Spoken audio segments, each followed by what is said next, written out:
Toute l'année, les agriculteurs vont et viennent de leur ferme au champ et inversement pour les besoins du métier.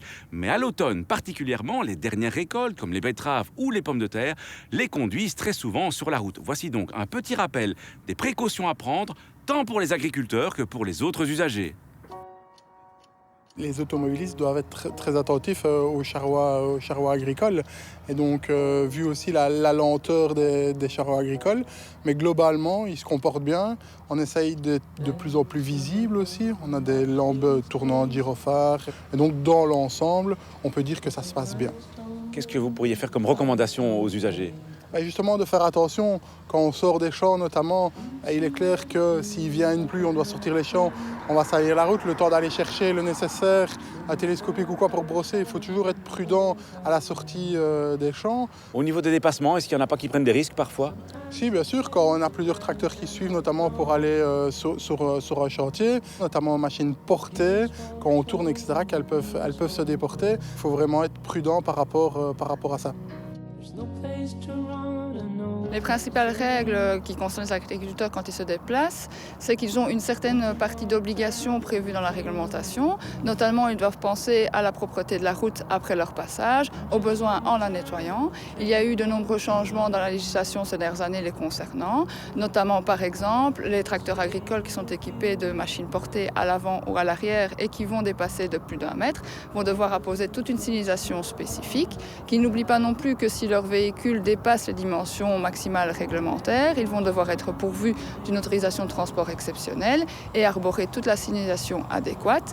De plus, les véhicules agricoles qui auront une largeur de plus de 3,50 m devront être pré-signalés par un véhicule d'avertissement et en fonction des conditions de circulation, ils devront peut-être le changer par 2 véhicules d'accompagnement. Les agriculteurs n'ayant pas le choix, ils doivent circuler sur les routes. On demande aussi aux autres usagers d'être prudents. Mais on demande aux autres usagers de garder à l'esprit qu'ils sont susceptibles de rencontrer un véhicule agricole à tout moment, quel que soit le type de route et quelle que soit sa limitation.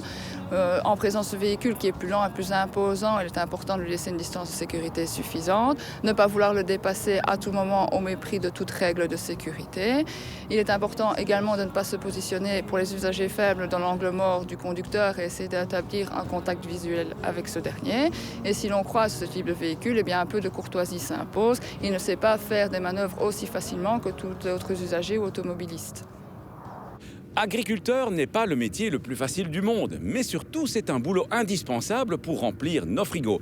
Pour faire ce travail, ils n'ont pas d'autre choix que de circuler avec leurs engins et de se retrouver dès lors sur notre route. À eux et à nous d'agir pour le mieux, pour la sécurité de tous. À la question de la semaine dernière, il fallait répondre que dans une zone piétonne autorisée aux cyclistes, ces derniers ne peuvent rouler au-delà de la vitesse du pas. À gagner cette semaine, 4 méthodes d'apprentissage pour le permis théorique et pratique. La question, le permis spécifique pour les tracteurs agricoles et forestiers est le permis G, permis T ou permis Z. Soit vous téléphonez au 0905 56 493, soit vous envoyez un SMS au 60 20 en tapant contact 1, 2 ou 3 et vos coordonnées complètes.